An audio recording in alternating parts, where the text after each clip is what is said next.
Situé au cœur de la bande sahélienne, le lac Tchad a vu sa superficie être divisée par 10 depuis 1960. Un assèchement dû au réchauffement climatique qui impacte grandement les modes de vie et de subsistance des populations pour lesquelles le lac constitue une source essentielle d'eau. Pêcheurs, éleveurs et agriculteurs du Tchad, du Niger, du Nigeria et du Cameroun, les 4 pays riverains du lac, se retrouvent ainsi confrontés aux aléas climatiques tels que la sécheresse, les pluies irrégulières et les inondations qui laissent de nombreuses familles sans moyens de subvenir à leurs besoins.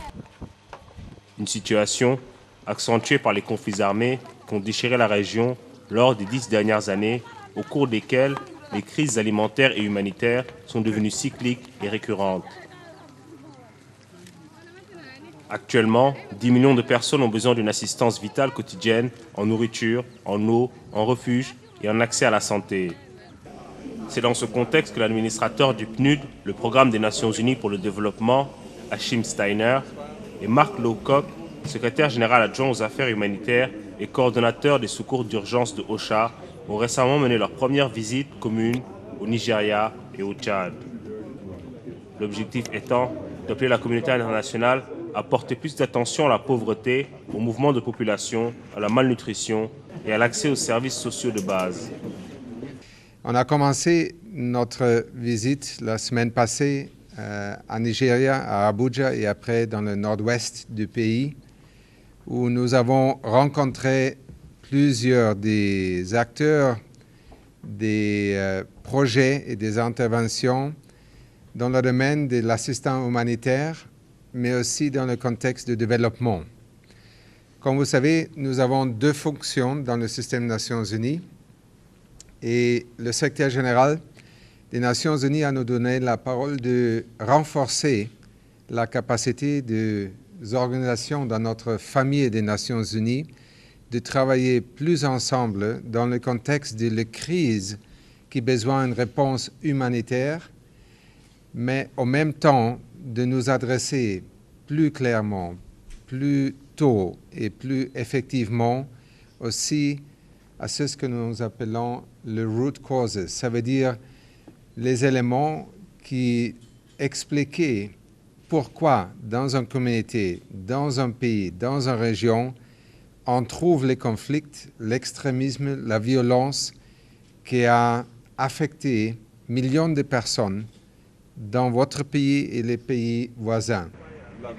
Placée sous le thème « Pas moins d'humanitaire, mais plus de développement pour des populations résilientes », la visite des 2 responsables de l'ONU à N'Djamena a débuté par une rencontre avec le ministre tchadien de l'économie et de la planification du développement. Les discussions ont notamment porté sur la réduction de la pauvreté, du développement régional et la récente conférence à Berlin sur la région du bassin du lac Tchad. L'action humanitaire dans la région demeure difficile, entre autres parce que de nombreuses zones restent inaccessibles en raison des activités du groupe terroriste Boko Haram. Le Tchad abrite actuellement 446 326 réfugiés provenant du Soudan, de la République centrafricaine et du Nigeria. Nous ne pouvons pas ignorer le développement et nous consacrer qu'aux urgences. Mais si on ne fait pas bien les urgences, on risque d'obérer, d'engager aussi dans la mauvaise direction le développement.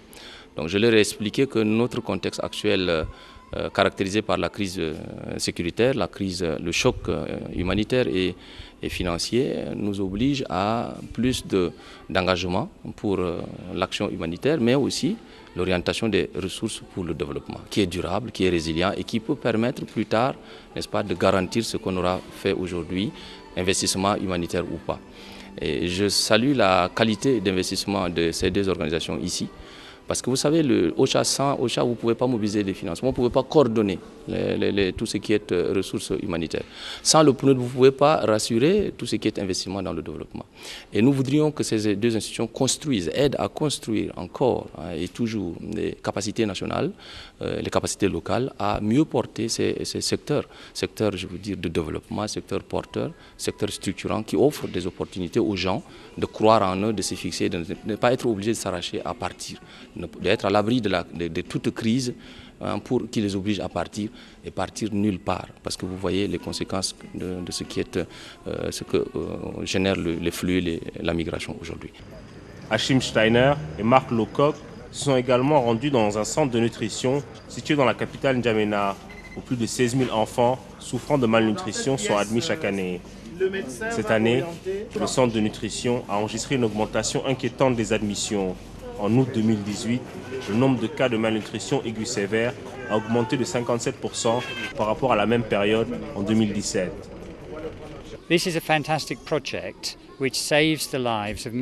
C'est un projet formidable qui sauve la vie de nombreux enfants. Mais le plus grand défi reste de prévenir que ces enfants ne se retrouvent pas dans cette situation. Et pour ce faire, le pays doit pouvoir se développer. Bien sûr, cela incombe au gouvernement et au peuple tchadien, mais la communauté internationale peut aider. Et nous, ce que nous aimerions, c'est que l'attention soit portée sur le développement et la réduction de la pauvreté pour qu'il y ait moins d'enfants malades dans le besoin de soins salvateurs. Ça fait des dizaines d'années que le PNUD est un partenaire du gouvernement tchadien et de son peuple. Donc, le but de ma visite avec mon collègue Marc Lowcock, coordinateur des mesures d'urgence, c'est de voir ce qui marche bien au niveau de l'aide humanitaire que donne la famille des Nations Unies. Et plus précisément, c'est de voir le travail que nous faisons pour le développement et ce que nous faisons pour soutenir les citoyens et le pays, notamment en développant ses infrastructures de santé. Donc, durant notre visite de cet hôpital, nous avons mis l'accent sur la malnutrition. Ce que nous avons vu ce matin, c'est un des services que les infrastructures médicales peuvent donner au peuple. Les pères et les mères peuvent amener leurs enfants ici et ils peuvent être évalués. Sont-ils malnutris? C'est la première question qui est très importante car cela demande une aide médicale. Deuxième question, que dois-je faire si mon enfant est malnutri? Il y a des opportunités pour ce qui est de la sorte de nutrition et des suppléments qui peuvent être nécessaires.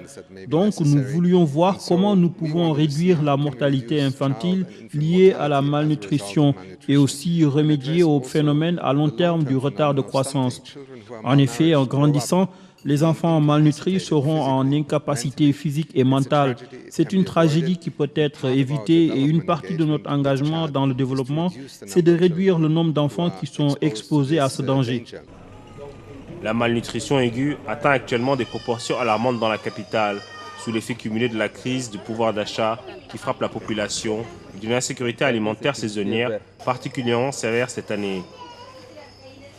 La chronicité de la crise requiert une nouvelle façon de travailler associant intervention humanitaire et de développement.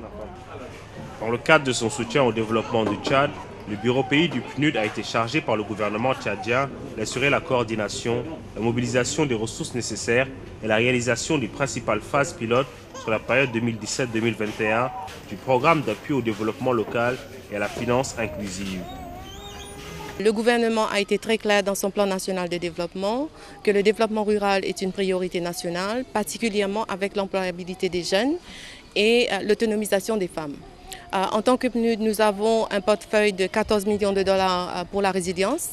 Et donc, dans la région du lac en particulier, même si on sait que la fragilité se trouve à plusieurs niveaux dans le Tchad, dans la région du lac, qui est vraiment une région enclavée, une région difficile, nous avons privilégié la résilience parce que nous pensons que ça peut compléter les actions humanitaires que font d'autres partenaires dans la région.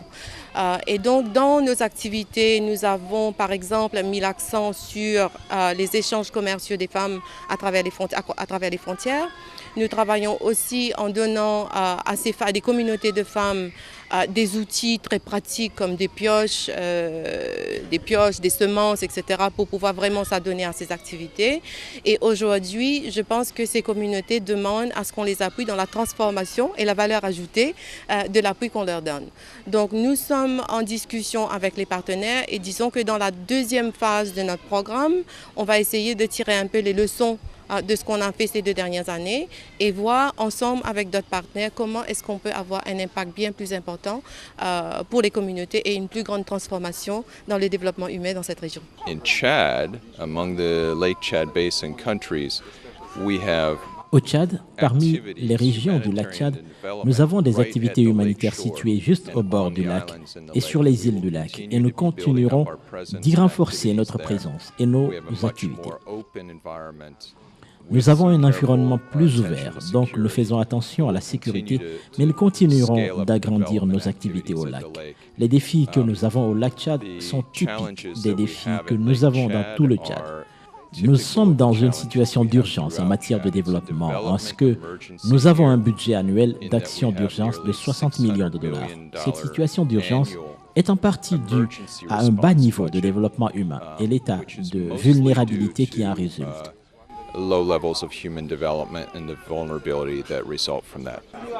La visite conjointe de 3 jours au Nigeria et au Tchad fait suite à une conférence internationale des donateurs sur la crise du bassin du lac Tchad qui s'est tenue à Berlin début septembre et au cours de laquelle 2,5 milliards de dollars américains ont été promis pour des projets humanitaires de stabilisation et de relance au Cameroun, au Tchad, au Niger et au Nigeria.